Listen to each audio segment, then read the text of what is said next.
दोस्तों क्या हाल है। आज तारीख 19 फरवरी 2025 दिन बुधवार है। दोस्तों नजर डालेंगे देश दुनिया की बड़ी खबरों पर और जानेंगे देश दुनिया की बड़ी खबर बस कुछ ही मिनटों में। तो चलिए दोस्तों जानते हैं एक एक करके सारी खबरें। आज की पहली बड़ी खबर, महाकुंभ में स्नान के लिए आस्था का भक्ति का प्रवाह लगातार तेज हो रहा है। सोमवार की देर शाम संगम पर फिर लाखों श्रद्धालु पहुंच गए। वहीं मंगलवार को भी आस्थावानों का तांता लगा रहा। संगम जाने वाली सड़कों पर हर तरफ जनजोआर नजर आ रहा है। 26 फरवरी तक सभी ट्रेनें की गई है बंद। अगली यूपी में लाखों राशन कार्ड धारकों को झटका, मार्च से नहीं मिलेगा अनाज। 8 महीने मोहलत के बाद अब सख्ती के मूड में सरकार। अद्राप ने अपने राशन कार्ड में दर्ज सभी सदस्यों की केवाईसी अब तक नहीं कराई है, तो यह खबर आपके लिए जरूरी है। सरकार ने साथ निर्देश जारी किया है कि जिन राशन कार्ड धारकों के परिवार के सभी सदस्यों की केवाईसी पूरी नहीं हुई होगी उन्हें मार्च से राशन नहीं मिलेगा। इतना ही नहीं, जिन सदस्यों की केवाईसी नहीं हुई होगी उनके नाम राशन कार्ड से हटा दिए जाएंगे। अगली बड़ी खबर, राशन कार्ड धारकों को अनाज के साथ हर महीने मिलेगी 1000 रुपए। सरकार ने चल दिया मास्टर स्ट्रोक। हाल ही में सरकार की ओर से राशन कार्ड धारकों के लिए एक बड़ी खबर आई है। अब राशन कार्ड धारकों को राशन कार्ड पर राशन के साथ 1000 रुपए भी मिलेंगे। नई साल से सभी राशन कार्ड धारकों को सरकार की इस सुविधा का लाभ मिलने लगेगा। अगली बड़ी खबर, महाकुंभ में श्रद्धालुओं का सैलाब कम होने का नाम नहीं ले रहा। सोमवार को भी करीब 1.5 करोड़ लोगों ने डुबकी लगाई। अब तक 56 करोड़ से ज्यादा आस्था की डुबकी लगा चुके हैं। प्रयागराज महाकुंभ प्रशासन ने कुंभ मेला अवधि बढ़ाने की खबरों का खंडन किया है। उसका कहना है कि महाशिवरात्रि के साथ कुंभ समाप्त हो जाएगा। अगली बड़ी खबर, हम भाषा या संस्कृति के तौर पर अलग हो सकते हैं, मदर धर्म के रूप में एक है, बोले पवन कल्याण। आज प्रदेश के उप मुख्यमंत्री और साउथ फिल्म इंडस्ट्री के पावर स्टार पवन कल्याण ने संगम स्नान कर महाकुंभ को लेकर बड़ी बात कही। जनसेना पार्टी सुप्रीमो पवन कल्याण बोले, हम सभी के लिए महाकुंभ एकता का संदेश देने वाला एक महान अवसर है। सीएम योगी द्वारा महाकुंभ में की गई व्यवस्थाओं की पवन कल्याण ने की तारीफ। त्रिवेणी में कुंभ के अवसर स्नान करने की दशकों से मेरी सबसे बड़ी इच्छा थी, जो आज जाकर पूरी हुई। अगली बड़ी खबर, महाकुंभ में भगदड़ रोकने के लिए 3 प्लान। महाकुंभ में पैदल यात्रियों के लिए अलग से चलने के लिए बैरिकेड लगाए गए हैं ताकि किसी तरह से कोई भगदड़ न हो और कोई वाहन यात्रियों को टक्कर न मारे। इसके साथ साथ उसे पूरे इलाके को 80 ड्रोन एरिया कर रखा गया है। सीआईएसएफ की तैनाती भी कर दी गई है। रेलवे स्टेशन प्रयाग में बाकायदा यात्रियों के क्राउड मैनेजमेंट को लेकर अनाउंसमेंट की जा रही है। इसके साथ साथ इमरजेंसी प्लान भी लागू करके सुरक्षा बढ़ाई गई है। मेले क्षेत्र के पास के शहर के एरिया से है, जहां वाहनों को सड़क पर खड़ा करके न जाने को लेकर लगातार अनाउंसमेंट किया जा रहा है। साथ ही पुलिस लगातार सुरक्षा की दृष्टि से चेकिंग भी कर रही है। अगली बड़ी खबर, दिल्ली स्टेशन भगदड़ पर बड़ी खबर आई सामने।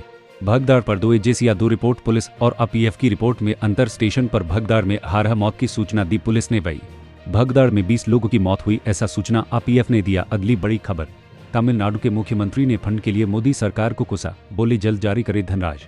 भारत के दक्षिणी क्षेत्र के तमिलनाडु राज्य के मुख्यमंत्री एम.के. स्टालिन ने मंगलवार को केंद्र सरकार को लेकर बड़ा बयान दिया है। उन्होंने केंद्र सरकार से अनुरोध किया है कि वह राज्य सरकार को केंद्र प्रायोजित योजनाओं को लागू करने में सक्षम बनाने के लिए तय समय सीमा के अंदर धनराशि जारी करे। अगली बड़ी खबर, सुएन सरकार ने राज्य कर्मचारियों को दिया तोहफा, महंगाई भत्ता 7% बढ़ाया। झारखंड सरकार ने मंगलवार को अपने कर्मचारियों के महंगाई भत्ते डीए में 7% की बढ़ोतरी को मंजूरी दी। एक अधिकारी ने बताया कि यह विधि पिछले साल 1 जुलाई से प्रभावी होगी। उन्होंने कहा कि छठे केंद्रीय वेतन आयोग के तहत कर्मचारियों को मौजूदा मूल वेतन का 246% डीए मिलेगा, जो इससे पहले 239% था। मुख्यमंत्री हेमंत सोरेन की अध्यक्षता में हुई मंत्रिमंडल की बैठक के दौरान प्रस्ताव को मंजूरी दी गई। छठे वेतन आयोग के तहत पेंशनभोगियों को मिलने वाली महंगाई राहत डीआर में भी 7% की वृद्धि कर इसे 246% कर दिया गया। अगली बड़ी खबर, झारखंड में गुटखा और पान मसाले पर बैन, हेमंत सरकार का ऐलान, पकड़े जाने पर सख्त एक्शन। झारखंड में तंबाकू या निकोटिन युक्त गुटखा और पान मसाले को पूरी तरह बैन कर दिया गया है। राज्य सरकार ने इनके उत्पादन, बिक्री और भंडारण पर प्रतिबंध लगा दिया है। राज्य सरकार की ओर से जारी अधिसूचना के मुताबिक यह रोक फिलहाल 1 साल के लिए लगाई गई है। अगली बड़ी खबर, सरकारी कर्मचारियों के लिए आई बड़ी खबर, लगातार इतने दिन छुट्टी लेने पर जाएगी नौकरी। सरकारी कर्मचारियों के लिए एक बड़ा अपडेट सामने आया है। हाल ही में जारी किए गए आदेशों के मुताबिक यदि कोई कर्मचारी बिना परमिशन के लगातार कई दिनों तक अवकाश पर रहता है तो उसके खिलाफ कड़ी कार्रवाई की जा सकती है। यह नियम सरकारी सेवाओं की निरंतरता बनाए रखने और अनुशासन सुनिश्चित करने के लिए लागू किया गया है। अगली बड़ी खबर, विकसित भारत के लिए प्रार्थना की। भारत के पूर्व उपराष्ट्रपति एम वेंकैया नायडू ने कहा कि महाकुंभ भारतीय और हिंदू संस्कृति का एक महान प्रतीक है। इस अवसर पर यहाँ आकर और त्रिवेणी संगम में पवित्र डुबकी लगाकर हम सभी ने मां गंगा का आशीर्वाद लिया है और एक समृद्ध और विकसित भारत के लिए प्रार्थना की है। इतनी बड़ी संख्या में लोगों को इकट्ठा करना आसान नहीं है, फिर भी लोग खुद अनुशासन बनाए रखते हैं और प्रशासन द्वारा की गई व्यवस्थाएं सराहनीय है। अगली बड़ी खबर, अमेरिका से लोग जंजीरों में बंधे हुए क्यों आए, बोले ममता बनर्जी। अमेरिका से अवैध भारतीय प्रवासियों के निर्वासन पर पश्चिम बंगाल की मुख्यमंत्री ममता बनर्जी ने कहा, लोग अमेरिका से जंजीरों में बंधे हुए क्यों आए। कैसा निवासन क्यों हुआ, क्या प्रधानमंत्री ने विरोध किया, जयशंकर आपने क्या किया। अगली बड़ी खबर, तेलंगाना सरकार का बड़ा फैसला। तेलंगाना सरकार ने फैसला किया है, रमजान के महीने में मुस्लिम कर्मचारियों को सरकारी दफ्तरों में शाम 4 बजे के बाद छुट्टी मिलेगी। बीजेपी ने इस आदेश का विरोध किया है। अगली बड़ी खबर, दिल्ली बीजेपी नेताओं की बैठक। शपथ ग्रहण समारोह से पहले दिल्ली बीजेपी के नेताओं की अहम बैठक हो रही है। बताया जा रहा है कि राजधानी का हर बड़े नेता इस बैठक में मौजूद है। 20 फरवरी के कार्यक्रम की समीक्षा की जा रही है। अगली बड़ी खबर, कतर के अमीर के साथ मोदी की मुलाकात। प्रधानमंत्री नरेंद्र मोदी और कतर के अमीर शेख तमीम बिन हमद अल थानी ने दिल्ली के हैदराबाद हाउस में अहम मुलाकात की। कई मुद्दों पर चर्चा भी की गई। अगली बड़ी खबर, दिल्ली में शपथ ग्रहण को लेकर बीजेपी नेता का बड़ा बयान। दिल्ली में होने वाले शपथ ग्रहण कार्यक्रम के लिए बीजेपी नेता तरुण चुग ने कहा कि दिल्ली की महान जनता ने प्रधानमंत्री मोदी को भरपूर आशीर्वाद दिया है। 20 फरवरी को एक ऐतिहासिक कार्यक्रम दिल्ली के रामलीला मैदान में होगा। अगली बड़ी खबर, बजट सत्र में सीएम योगी ने क्या कहा। सीएम योगी ने कहा कि उत्तर प्रदेश की विभिन्न बोलियों भोजपुरी, अवधी, ब्रज और बुंदेलखंडी को इस सदन में सम्मान मिल रहा है और हमारी सरकार इन सभी के लिए अलग अलग अकादमियां बनाने की प्रक्रिया को भी आगे बढ़ा रही है। अगली बड़ी खबर, यूपी बजट सत्र हुआ शुरू।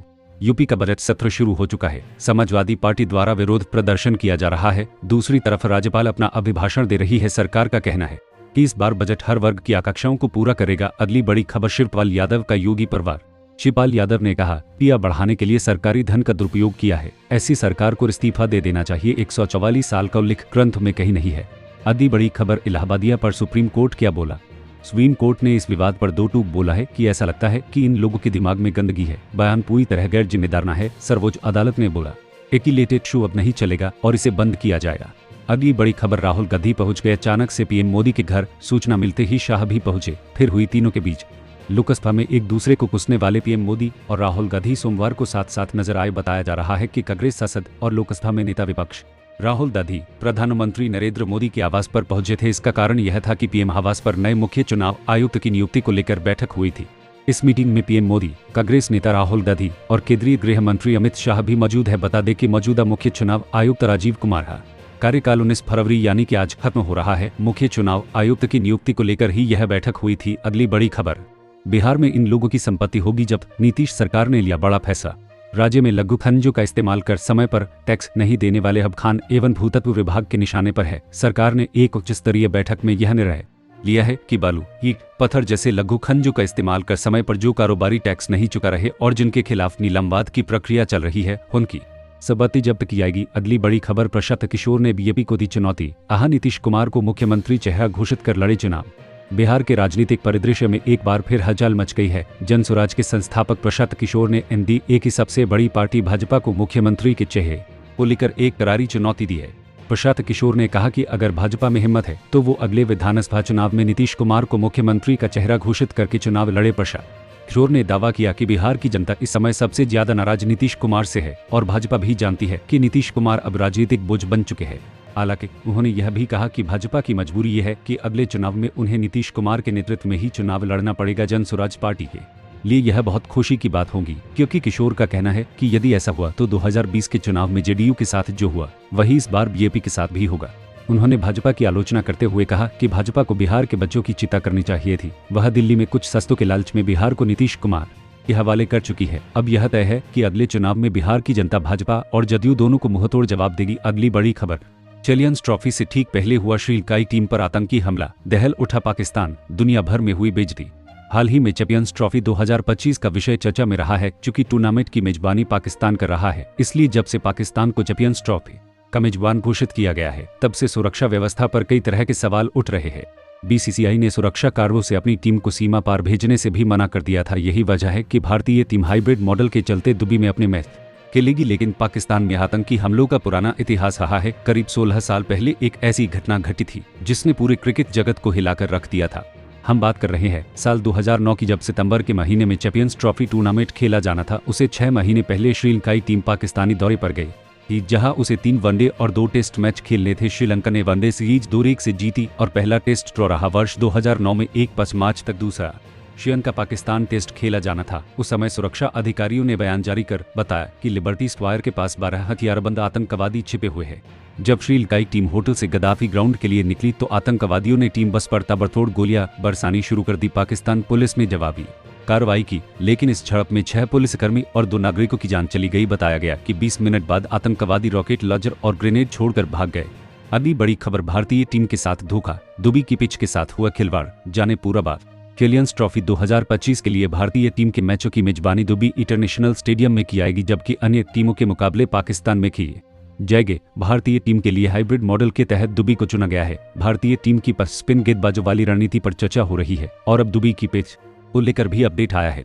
दुबई इंटरनेशनल स्टेडियम के मुख्य पिच क्यूरेटर मैथ्यू सेडस ने ESPN क्रिक इन्फो को बताया कि पिच को 9 फरवरी को संपन्न हुए ILT20 फाइनल के बाद करीब 2 सप्ताह का रिकवरी टाइम दिया गया है। क्यूरेटर ने स्पष्ट किया कि चैंपियंस ट्रॉफी के लिए पिच पूरी तरह तैयार की जाएगी और उम्मीद है कि पिच वनडे मैचों थे लिए आदर्श व्यवहार करेगी। जब उनसे पूछा गया कि क्या पिच स्लो रहेगी तो उन्होंने इसके जवाब में ना कहा और बताया कि पिच वनडे मैचों में वही व्यवहार करेगी जो आमतौर पर वनडे पिचों में देखा जाता है। अगर पिच स्लो रहती है तो यह भारतीय टीम के लिए फायदेमंद हो सकती है, क्योंकि भारतीय टीम में 5 प्रमुख स्पिन गेंदबाज चुने गए हैं। ये 5 स्पिनर है अक्षर पटेल, रविंद्र जडेजा, वाशिंगटन सुंदर, कुलदीप यादव और वरुण चक्रवर्ती। स्लो पिच इन स्पिन गेंदबाजों को पूरी तरह से सपोर्ट कर सकती है, जिससे भारतीय टीम को बड़ा फायदा हो सकता है। हालांकि यह ध्यान देने वाली बात है कि ILT20 लीग के दौरान दुबई की पिच पर बल्लेबाजों और गेंदबाजों दोनों को मदद मिली थी। पूरे ILT20 टूर्नामेंट में केवल एक बार 200 से अधिक रन बने थे।